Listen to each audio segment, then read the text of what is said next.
Zulomhleli njani ke lapha ngumthombo sithembayo uGibbs Dube liyangazi abaningi benu lapha ke sikhuluma ukuthi kumele lenzeni nxa lifuna ukuthi sithumezele ama video okusitshela ukuthi lizavota kumbe kalisoze livote kuchipe kuokunye okumangalisayo ukuthi ukwenze khonokho nangu wothi ngilitshengisa ukuhamba njani uyashaya khonapho ke ku VOA Studio 7 ube sufitizela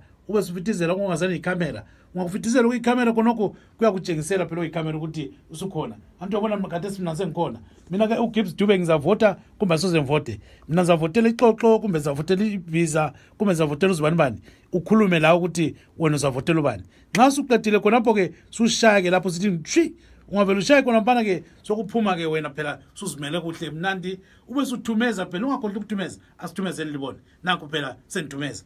ube sushaya ke khonapho ukuyi-arrow lokuthi shu nakuyena phela hambiyani sokuphelile uzavota kumbe awusozivote tshela mina thumezela phela bye.